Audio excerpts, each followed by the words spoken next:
Hello and welcome back to First Class University. Hi, I'm Trevor Price. This video is all about how to write assignments the easy way. I often get asked by students, what's the best sort of process for writing assignments? So I tried to boil it down into a few easy to follow steps. Let's go through it now. The first thing you have to do is really understand the brief. What is it that you need to do in your assignment? You've got to really get to grips and understand everything that the teacher, the lecturer, the professor wants you to know and to cover in that assignment. Because if you don't follow the instructions and all of the instructions very carefully, you won't score very highly.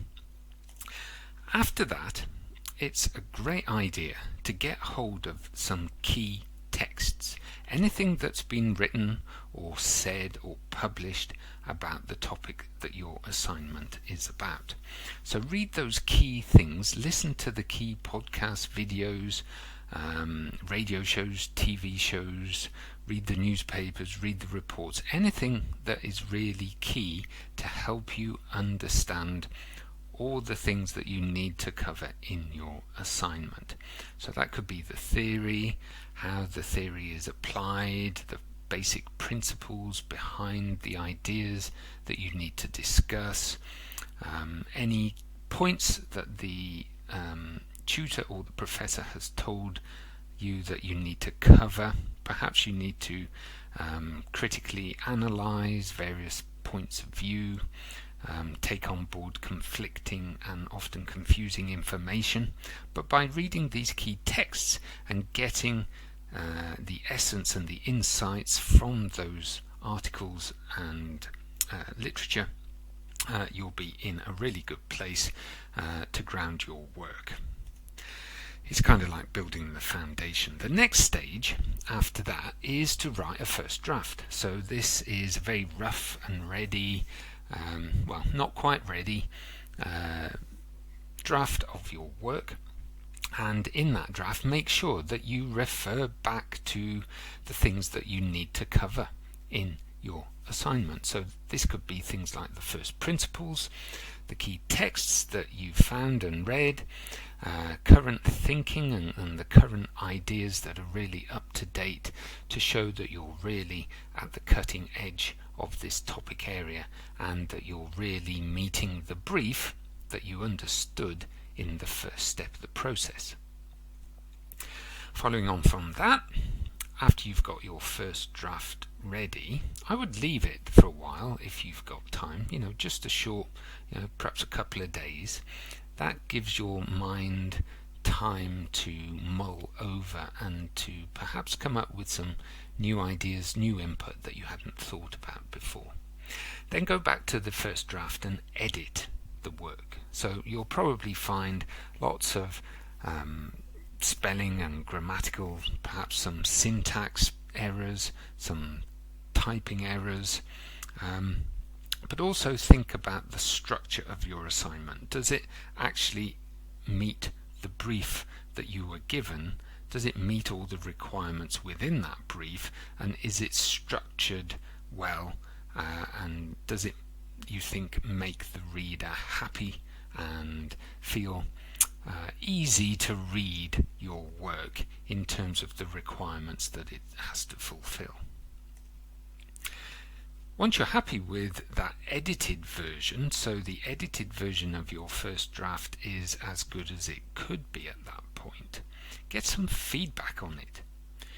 This ideally would be the tutor or the teacher or the professor that's given you the assignment in the first place. But quite often at university they won't do that because it's like if they help you at that stage before your formal submission, are they going to actually end up marking their own work?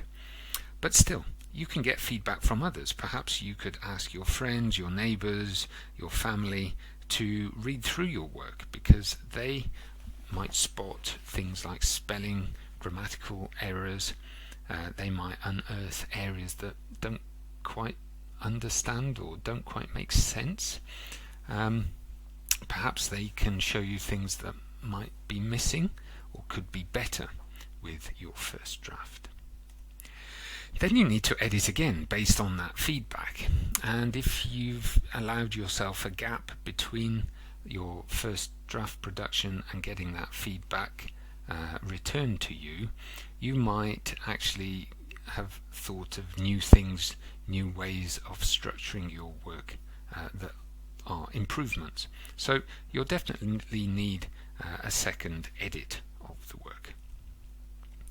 Then again, I would leave it for a while, because sometimes you can't see the wood for the trees, as the saying goes, and if you keep rereading and reading again the same piece of work, you lose the ability, I find, to spot the detailed errors in that work. So by giving you yourself some more time to go back and do that editing, it might be really worthwhile, because you'll be able to check very clearly then for any errors that are still in and produce your final version.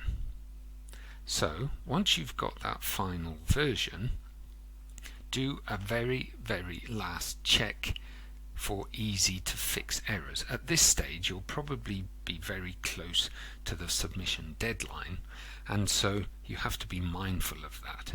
Here I'm talking about any typing mistakes or spelling errors. Turn your spell checker on, turn your grammar checker on your word processing software, and perhaps things like adding a diagram here or taking a diagram out, or things that are very quick and easy to mend at this stage is all that's required, because you need to submit the work on time. If you miss a deadline, all that previous effort has been wasted, because if you're submitting your work in a university, you need to submit by a deadline, or you run the risk of gaining a big fat zero for your efforts. So hopefully you found that useful. If you've liked this channel, please subscribe to it, like the video. Thanks for watching, and good studying. Bye.